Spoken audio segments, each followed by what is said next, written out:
Eh, Apa kabar Indonesia Bersistem? Kali ini kita membahas isu-isu yang cukup hot di tanah air saat ini. Pertama adalah terkait ramainya isu PHK atau layoff Tokopedia. Ini cukup ramai ya, dan juga membahas tentang isu potensi ya atau PHK, walaupun tadi katanya ada kemungkinan pembatalan itu industri spare part otomotif di Jawa Timur dan banyak pabrik-pabrik lainnya yang berpotensi untuk PHK. Nah, menyikapi hal ini saya Eskuto sebagai yang berpengalaman lebih dari 30 tahun, memiliki lisensi nasional dan internasional di quality, food safety, ESG, dan sustainability.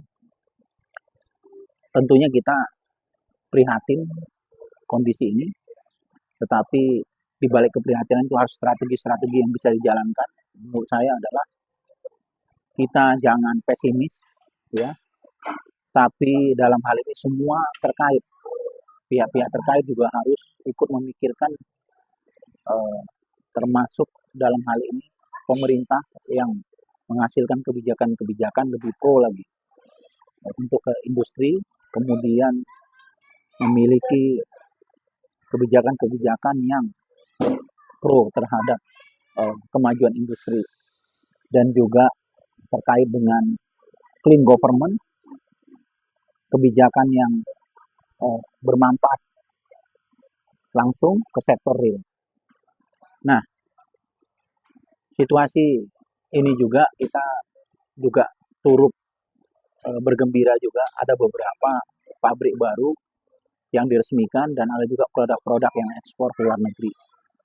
Seperti beberapa ya klien kita juga, terima kasih.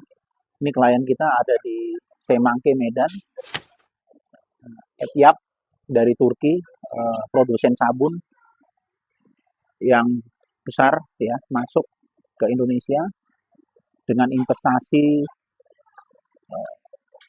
2 triliun lebih, dan juga ada industri perisa di Cikarang, di Paudan ya, juga investasi lebih kurang 1 triliun lebih.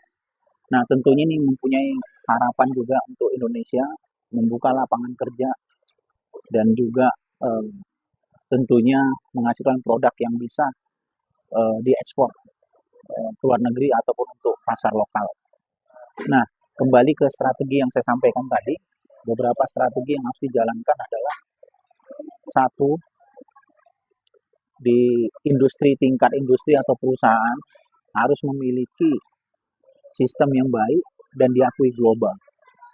Terutama jikalau dia terkait dengan food safety, tentunya menerapkan dan tersertifikasi untuk BRCGS, FSSC, ataupun Global Food Safety Initiative lainnya yang diakui internasional.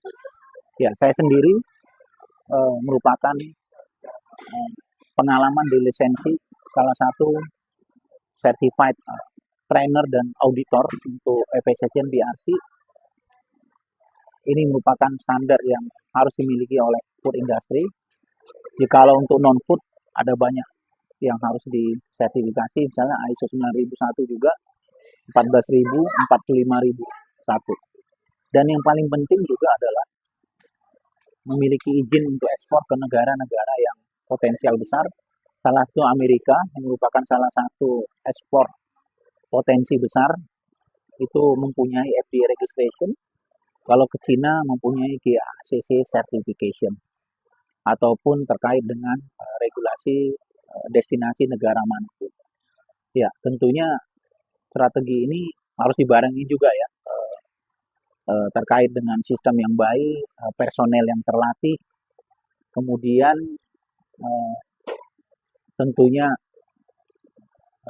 efisiensi dan daya saing lainnya juga harus ditingkatkan. Seperti dalam ESG dan sustainability itu ada terkait dengan lingkungan, kemudian sertifikasi energi, kemudian sustainability. Ya, kadang di industri-industri ini juga perlu sertifikasi sustainability, seperti tergantung industrinya ya. Kalau dia berkait dengan food dan non food bisa ISCC, Kalau terkait dengan palm oil bisa RSPO, kayu dan turunan bisa FSC.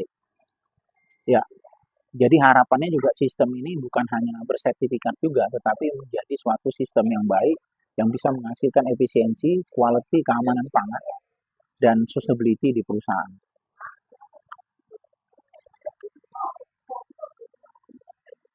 Strategi lainnya adalah yang paling penting mengetahui potensi-potensi pasar apa yang dibutuhkan saat ini di internasional market seperti di Amerika, Eropa atau negara Asia lainnya Jepang. Karena banyak sekali potensi Indonesia ya, seperti produk-produk perikanan itu juga ada spesifik sertifikasi yang dilakukan, misalnya terkait dengan BAP, Base Agricultural Practice, yang bisa juga untuk feed pakan ternak, dan kemudian juga terkait dengan packaging ya. Packaging ini juga penting, di mana harus bersertifikasi juga terkait dengan yang saya sebutin tadi, bisa food safety, quality maupun HSE.